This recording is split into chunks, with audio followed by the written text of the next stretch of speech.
اگلا سوال انہوں نے لکھا ہے کہ جی حقیقت ایک ہوتی ہے یا دو یا تین حقیقتیں ہوتی ہیں؟ اگر حقیقت ایک ہوتی ہے تو چاروں ائمہ اختلاف کے باوجود برحق کیسے ہیں؟ یہ تو میرے بھائی لوگوں کی منہ شگافیاں ہیں نا کہ چاروں ہی حق پہ ہیں. یہ تو بالکل اس طریقے سے ہے کہ یہ جناب گلاس ہے میرے ہاتھ میں، ایک بندہ کہتا ہے جی یہ گلاس ہے، دوسرا کہتا ہے نہیں جی یہ موٹر سائیکل ہے، تیسرا کہتا ہے جی یہ جہاز ہے، چوتھا کہتا ہے نہیں یہ کتاب ہے. تو اگر ہم کہیں گے نہیں چاروں ہی صحیح کہہ رہے ہیں، آخر یہ اتنے بڑے بڑے عالم میں صحیح کہہ رہے ہوں گے، نہیں، کہتا ایک ہی صحیح ہے. حقیقت ایک ہی ہے جو نبی صلی اللہ علیہ وآلہ وسلم نے بیان کی ہے. باقی ظاہر ہے کہ روایات آنے میں، تفسیر بیان کرنے میں بیچ میں ایسے جھوٹے راوی شامل ہوئے جنہوں نے اسلام کو بدنام کرنے کی کوشش کی، اس کی وجہ سے دین ٹیمپرڈ فارم میں بھی چیزیں ہمارے پاس موجود ہیں. لیکن صحیح اور ضعیف کا فرق ہمارے محدثین نے کر دیا. اس حوالے سے صحیح مسلم کا مقدمہ اگر آپ پڑھ کے دیکھیں، جو امام مسلم نے صحیح مسلم کا مقدمہ صحیح مسلم کا حصہ ہے جو میں نے پڑھایا ہے مسئلہ نمبر 36 کے اندر، ضعیف الاسناد اور من گھڑت احادیث کے فتنے کا تحقیقی جائزہ، امام مسلم نے صحیح مسلم کی پہلے 92 روایات اس دلیل پر لی ہیں کہ صحیح حدیث کیوں ضروری ہے اور جھوٹی حدیثیں کس طرح گھڑی گئی ہیں، اور تابعین میں کتنے بڑے بڑے کذاب ہیں جنہوں نے نبی علیہ السلام کے اوپر جھوٹ باندھے ہیں. تو تابعین میں سے یہ ابان بن ابی عیاش تابعی تھا. تو اب آپ دیکھ لیں یہ کذاب راوی ہے، اسی نے وہ روایت گھڑی ہے کہ سیدنا عمر رضی اللہ تعالی عنہ نے سیدہ فاطمہ کو شہید کیا، ان پہ دروازہ پھینک دیا، نعوذ باللہ. یہ جھوٹا آدمی ہے. تو تابعین میں بھی بڑے بڑے کذاب لوگ پیدا ہوئے ہیں. تو یہ حقیقت ایک ہی ہے. اب وہ روایتیں اگر جعلی ہیں تو ان کو اصول محدثین پہ دیکھا جائے گا. اور پھر سب سے بڑی حقیقت تو ہمارے پاس قرآن کی شکل میں موجود ہے. یہ فوراً روایتوں کے اوپر چلے جاتے ہیں. مجھے پہلے بتائیں کہ امت میں سے کتنے % لوگ ہیں جن کے عقیدے قرآن کے مطابق ہیں؟ اور یار آپ پاکستان کی 22 کروڑ آبادی میں سے 15 کروڑ سے زیادہ آبادی تو قرآن پاک کا پہلا صفحہ سورہ فاتحہ کا ٹیسٹ نہیں پورا کر سکتی. ایاک نعبد و ایاک نستعین. حدیثوں پہ تو بعد میں آئیں گے، پہلے یہ تو ٹیسٹ پورا کریں. یہ تو کبھی کسی بابے سے جا کے مانگتے ہیں، کبھی کسی قبر کے اوپر جا کے مانگتے ہیں، اور قرآن میں وہ نماز میں پڑھتے ہیں ایاک نعبد و ایاک نستعین، وہ نماز میں ہی رہ جاتا ہے. تو پہلے قرآن کے اوپر آئیں. قرآن ہماری ٹیکسٹ بک ہے. وَأُوحِيَ إِلَيَّ هَذَا الْقُرْآنُ لِأُنذِرَكُم بِهِ وَمَن بَلَغَ. اے محبوب صلی اللہ علیہ وآلہ وسلم فرما دیجئے قرآن میری طرف اس لیے وحی کیا گیا تاکہ اس کے ذریعے میں تمہیں ڈر سنا دوں، اور جس تک یہ کتاب پہنچ جائے وہ بھی اسی کتاب کے ذریعے ڈر سنائے، اسی کے ذریعے لوگوں کو تبلیغ کرے. قرآن کو لے کے چلیں نا، روایتوں کو بعد میں دیکھیں. اور روایتوں میں بھی یہ جو 2 مین کتابیں ہیں بخاری اور مسلم، اس پہ تو کم از کم اہل سنت کا اتفاق ہے. شاہ ولی اللہ دہلوی نے حجت اللہ البالغہ میں لکھا ہے کہ بخاری اور مسلم کی تمام متصل الاسناد مرفوع احادیث قطعی الصحت ہیں، ان کی صحت کے اوپر امت کا اتفاق ہے. تو پہلے یہ 7563 حدیثیں بخاری میں اور اتنی مسلم میں. یہ کو 15,000 روایتیں تو پہلے پڑھ لینا آپ، پھر اگلی پھر روایتیں دیکھیں گے. 80% دین تو اس میں کور ہو جاتا ہے، اور عقائد تو 100% قرآن میں ہے. قرآن بخاری مسلم پڑھتے نہیں ہیں اور روایتوں کے پیچھے پڑھتے ہیں. وہ جی حقیقت ایک ہے، جی وہ 4 ہیں. ایک ہی ہے میرے بھائی. جب آپ کو یہ سارے ٹیسٹ پڑھ لیں گے نا، آپ کو پتہ چل جائے گا کہ سارے فراڈ لے کے چل رہے ہیں. صرف صحیح بات جو ہے وہ بالکل واضح ہے، وہ کون لے کے چل رہا ہے وہ آپ کو خود بخود پتہ چل جائے گا انشاءاللہ تعالی. ہدایت اور صراط مستقیم کیا ہے؟ نبی علیہ السلام کا راستہ. اہدنا الصراط المستقیم، اے اللہ ہمیں سیدھے راستے پر چلا. شکر ہے سیدھے راستے پر، راستوں نہیں ہے. صراط الذین انعمت علیہم، راستہ ان لوگوں کا جن پر تیرا انعام ہوا. اور یہ کہتے ہیں جی جناب سارے ہی آگتے نے، تو پھر راستہ کیوں آیا ہے؟ آپ نے جو 4-5 راستے بنائے ہیں اس میں تو ایک راستے والا کہتا ہے کہ جو فاتحہ نہ پڑھے اس کی نماز نہیں ہے، دوسرا کہتا ہے جو فاتحہ پڑھے اس کے منہ میں جلتا ہوا آگ کا انگارہ رکھ دو، اور آپ کہتے ہیں دونوں ہی ٹھیک ہیں. تو یہ 2 راستے کس طرح بالکل 180 ڈگری ہو کے حق پہ کیسے ہو سکتے ہیں؟ ایک ہی بندہ بات صحیح کر رہا ہے نا. ایک بندہ کہتا ہے جی جناب یہ گلاس ہے، دوسرا کہتا ہے نہیں جی یہ گاڑی کھڑی ہے، تیسرا کہتا ہے جی موٹر سائیکل ہے. آپ کے جی سارے ٹھیک ہیں، اس طرح تو نہیں ہوگا. تو صراط مستقیم نبی علیہ السلام کا راستہ ہے. مسند امام احمد میں حدیث موجود ہے. میرا مسئلہ نمبر 78 کا نام یہی ہے، صراط مستقیم کی حقیقت اور قبر کے 4 سوال. اسی میں سے میرا کلپ ہے جو لاکھوں لوگوں نے دیکھا ہے. قبر کے 4 سوال، 3 نہیں 4. آپ یوٹیوب پہ جا کے لکھیں قبر کے 4 سوال. ہاں یہ آگئی آیت نمبر ہے 153 سورۃ الانعام. وَأَنَّ هَذَا صِرَاطِي مُسْتَقِيمًا، اور بے شک یہ ہے میرا سیدھا راستہ، وہی صراط مستقیم.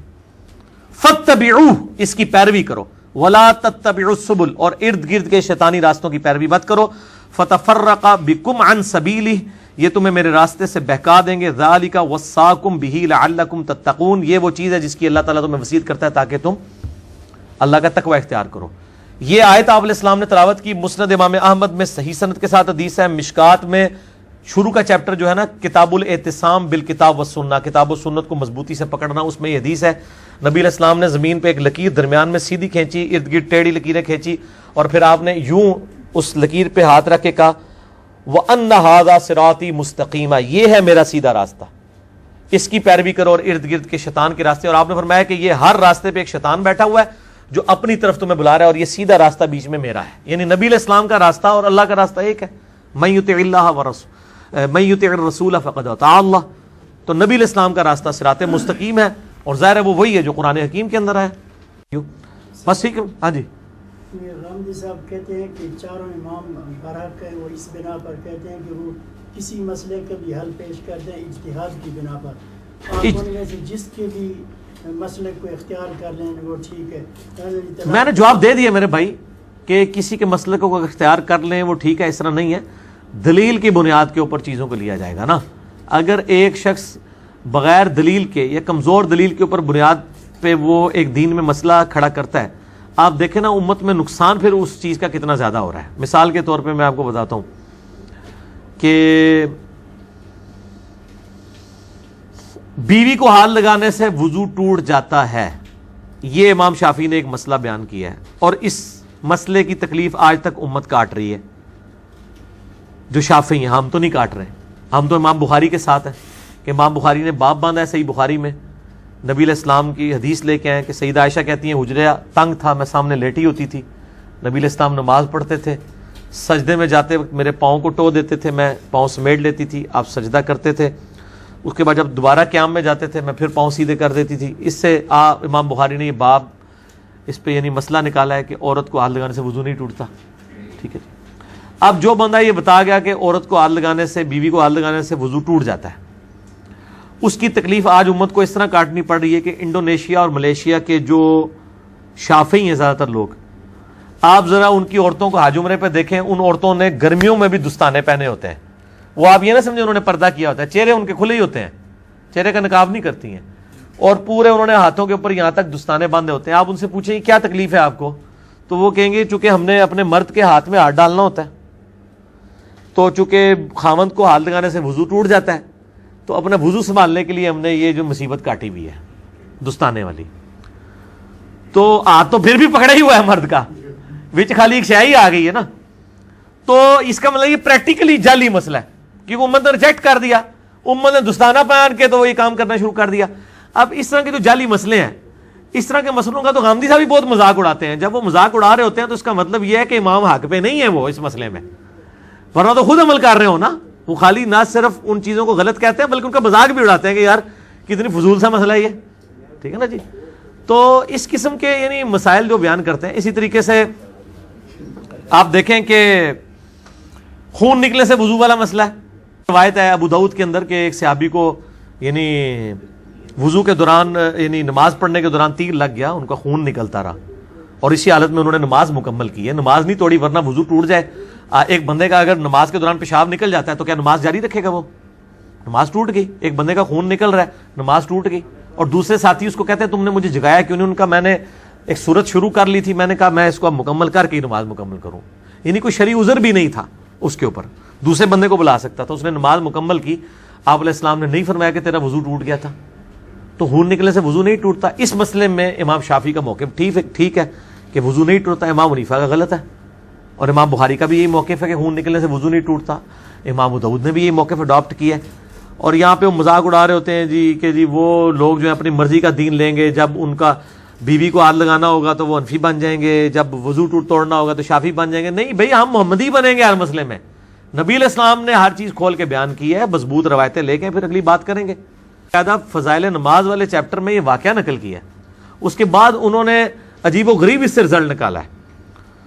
یہ حدیث جب انہوں نے لکھی نا، وہ حدیث تو لکھ رہے تھے کہ صحابہ کا نماز میں خشوع خضوع کتنا ہوتا تھا، فضائل اعمال میں فضائل نماز والے چیپٹر کے اندر۔ اب ان کو فوراً فکر پڑ گئی کہ یہ اگر کسی نے واقعہ پڑھا تو ہمارے بابا جی اسٹیک پہ لگ جائیں گے جنہوں نے ہمیں یہ بتایا کہ وضو ٹوٹ جاتا ہے خون نکلنے سے. تو انہوں نے نیچے فے لکھا, فائدہ, جس کو میں فساد پڑھتا ہوں, فے ہے وہ فساد. انہوں نے لکھا کہ فے لکھا کہ جی اس واقعے سے جو یہ مطلب اس صحابی کا خشوع خضوع تو ثابت ہو رہا ہے, لیکن اس سے یہ ہو رہا ہے کہ وہ اس کا خون نکلتا رہا تو اس کا وضو کیوں نہیں ٹوٹا. تو انہوں نے کہا کہ امام شافعی رحمہ اللہ تعالیٰ کا بھی یہی موقف ہے کہ خون نکلنے سے وضو نہیں ٹوٹتا. ہو سکتا ہے وہ صحابی بھی امام شافعی کے مذہب پر ہوں. کیوں ہنس رہے ہو؟ بزرگاں نے لکھا ہے. تھے بھی نہیں, لیکن وہ اس کی تعویل کریں گے, وہ کہیں گے یہ اصل میں آپ کو سمجھ نہیں آیا. انہوں نے کہا ہے کہ اس صحابی نے بھی اجتہاد کیا جیسا کہ امام شافعی نے اجتہاد کیا, تو اجتہاد میں دونوں برابر تھے. شیخ صاحب اصل میں یہ کہنا چاہتے تھے, شیخ صاحب جو کہنا چاہتے تھے وہ انہوں نے فضائل اعمال کے مقدمے میں کہہ دیا ہے. فضائل اعمال کے مقدمے میں شروع میں لکھا ہے کہ ڈاکٹروں نے مجھے چند دنوں کے لیے دماغی کام سے روک دیا کیونکہ مجھے ایسی دماغی بیماری لاحق ہو گئی تھی. تو میں نے یہ سمجھا کہ میں ان فراغت کے ایام کو اس بہترین مشغلے میں صرف کروں کہ میں یہ کتاب لکھ دوں جو میرے پیر صاحب نے کتنے عرصے سے مجھے ترغیب دلائی ہوئی تھی. تو میں یہ کتاب نہیں لکھ پا رہا تھا, تو مجھے ڈاکٹروں نے چونکہ دماغی کام سے روک دیا, اس لیے میں نے ضروری سمجھا کہ میں ان فارغ ایام کو اس کتاب لکھنے کے مشغلے میں صرف کروں. تو یہ کتاب انہوں نے اس وقت لکھی ہوئی ہے جب ڈاکٹروں نے ان کو دماغی کام سے روک دیا تھا. تو وہ اس لیے پھر اس قسم کے جملے نکلے ہیں. تو ظاہر ہے جب وہ شرعی معذور ہیں ہم ان پہ فتویٰ نہیں لگاتے, کیونکہ صحیح بخاری مسلم میں حدیث ہے کہ جو شخص پاگل ہے یا بچہ ہے یا مجنون ہے, اگر وہ مطلب اس سے کوئی اس طرح کی حرکت ہو جاتی ہے تو اس کے اوپر کوئی شرعی گرفت نہیں ہے اس حوالے سے. تو اگر وہ انہوں نے خود بتا دیا کہ میں شرعی مریض تھا, اور اب یہ ان کو سوچنا چاہیے تھا کہ انہوں نے یہ کام کیوں کیا اس حالت کے اندر, تو اگر انہوں نے کر لیا تو اللہ تعالیٰ ان کو معاف کرے. لیکن پچھلوں کی معافی کوئی نہیں ہے جن کو یہ پتہ چل گیا کہ ایک بندے نے ذہنی توازن صحیح نہ ہونے کی حالت میں دماغی طور پہ جب ڈاکٹروں نے ان کو ذہنی کام سے روکا ہے, یہ نہیں یہ سمجھتے ہیں کتاب و سنت کا کام یہ کوئی ذہنی کام نہیں, حالانکہ سب سے زیادہ یہ ذہنی کام ہے. اس وقت یہ انہوں نے لکھا ہے, ان کی تو شاید معافی ہو جائے, پچھلوں کو چاہیے کہ وہ کان چاٹ کے اس طرح کی چیزیں نکالیں. جناب فضائل مال میں ہی لکھا ہوا ہے کہ ایک بزرگ تھے, وہ 12 دن تک انہوں نے ایک ہی وضو سے ساری نمازیں پڑھی. 12 دن تک تو یہ نہیں کسی صحابی کے بارے میں بھی نہیں ملتا, کسی تابعی کے بارے میں بھی نہیں ملتا. یہ کون سا بندہ ہے جو 12 دن تک ایک وضو کے ساتھ ساری نمازیں پڑھتا رہے؟ تو بس اس طرح کے واقعات پھر اسی لیے آئے ہیں نا میرے بھائی. بس ٹھیک ہے, اس کو کنکلوڈ کریں, انشاءاللہ باقی سوالات اگلی دفعہ کریں گے. سبحانک اللہم و بحمدک اشہد ان لا الہ الا انت استغفرک و اتوب الیک وما علینا الا البلاغ المبین. جزاکم اللہ خیر.